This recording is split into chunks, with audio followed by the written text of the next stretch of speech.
നമസ്കാരം, വെട്ടം ന്യൂസ് ക്യാപ്സൂളിലേക്ക് സ്വാഗതം. പവൻ ഗോൾ തിരൂർ. മലപ്പുറം ജില്ലയിലെ താനൂരിലുണ്ടായ ബോട്ട് ദുരന്തത്തിൽ ജുഡീഷ്യൽ കമ്മീഷൻ വിചാരണ തുടങ്ങി. താനൂർ ബോട്ട് ദുരന്തം അന്വേഷിക്കുന്ന ജസ്റ്റിസ് മോഹനൻ കമ്മീഷൻ തിരൂരിൽ PWD റെസ്റ്റ് ഹൗസ് കോൺഫറൻസ് ഹാളിലാണ് സിറ്റിംഗ് നടത്തിയത്. പ്രതികളായവർ എല്ലാവരും ഹാജരായതായി judicial commission justice VK Mohanan Vettam ന്യൂസിനോട് പറഞ്ഞു. കമ്മീഷന്റെ ആദ്യ സിറ്റിംഗിന്റെ തീരുമാനങ്ങളുടെ അടിസ്ഥാനത്തിൽ പൊതുജനങ്ങളിൽ നിന്ന് ബോട്ടപകടം സംബന്ധിച്ച അഭിപ്രായങ്ങളും ആക്ഷേപങ്ങളും ക്ഷണിച്ചുകൊണ്ട് പത്രപരസ്യം നൽകിയിട്ട് വേണ്ടത്ര പ്രതികരണങ്ങൾ കമ്മീഷന് ലഭിച്ചില്ല. തുടർന്ന് ഈ വിഷയത്തിൽ നേരിട്ടും അല്ലാതെയും ബന്ധപ്പെട്ട 56 സ്ഥാപനങ്ങൾക്കും മറ്റും അവരുടെ നിലപാട് അറിയിക്കാൻ ആവശ്യപ്പെട്ട് കത്തുകൾ നൽകിയിട്ടും ഇവരുടെ ഭാഗത്തുനിന്ന് പ്രതികരണങ്ങൾ കുറവായിരുന്നു. ഈ സാഹചര്യത്തിലാണ് ഇനിയും അന്വേഷണം നീട്ടിക്കൊണ്ടു പോകാതിരിക്കാൻ വേണ്ടി ആദ്യ വിചാരണ Tirur PWD rest house conference ഹാളിൽ നടന്നത്.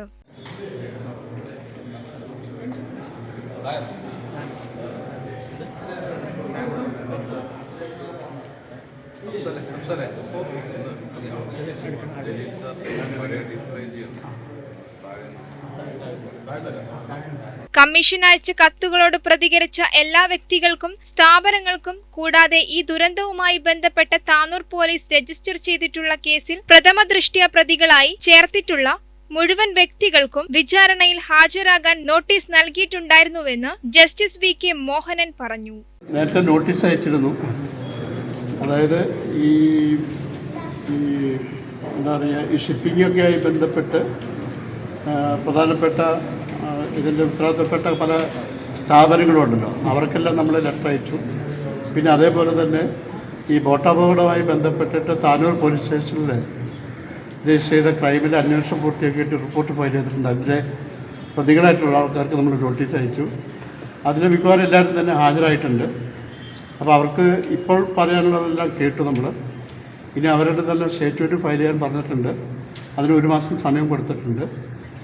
അത് ഇനിയിപ്പോൾ അടുത്ത സിറ്റിങ് മെയ് മാസം 3-ാം തീയതിയാണ് ഇവിടെ തന്നെ വെച്ചിട്ട്. അപ്പോൾ നമ്മളിപ്പോൾ തീരുമാനിച്ചിട്ടുള്ള ഒരു മോഡസ് ഓപ്പറൻഡി എന്ന് പറയുന്നത്, ഈ ഗവൺമെൻറ് ടേംസ് ഓഫ് റെഫറൻസിൽ ആകെ 5 ഐറ്റംസാണ് പറഞ്ഞിട്ടുള്ളത്.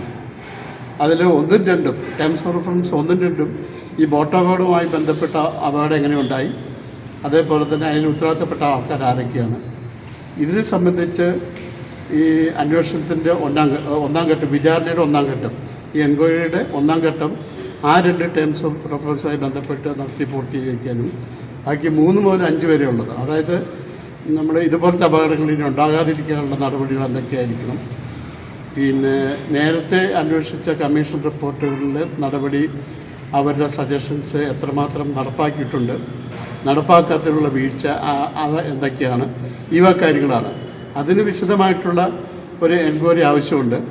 അപ്പോൾ അത് ജനങ്ങൾ, പബ്ലിക്കിന് താല്പര്യമുള്ള സ്ഥലങ്ങളിൽ വച്ചിട്ട് എൻക്വയറി നടത്തി എല്ലാ വിഭാഗം ആൾക്കാരെയും ബന്ധപ്പെട്ടവരെയും കേൾക്കുവാനാണ് നമ്മൾ ഉദ്ദേശിക്കുന്നത്.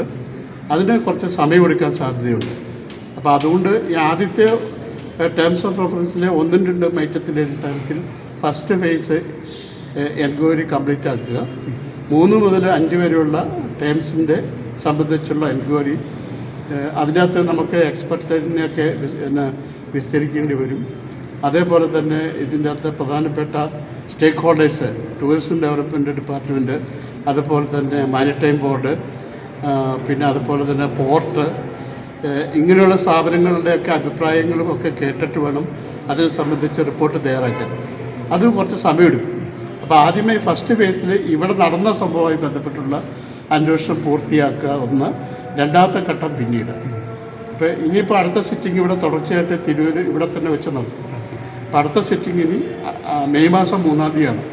ഏപ്രിൽ ഇലക്ഷനൊക്കെ കഴിഞ്ഞിട്ട് 3-ാം തീയതി, മെയ് മാസം 3-ാം തീയതി നടത്തുന്നത്. ബുധനാഴ്ച രാവിലെ 11 മണിക്കാണ് സിറ്റിംഗ് ആരംഭിച്ചത്. അടുത്ത സിറ്റിംഗ് മെയ് 3-ന് PWD റെസ്റ്റ് ഹൗസ് കോൺഫറൻസ് ഹാളിൽ നടക്കും. വെട്ടം ന്യൂസ് തിരൂർ.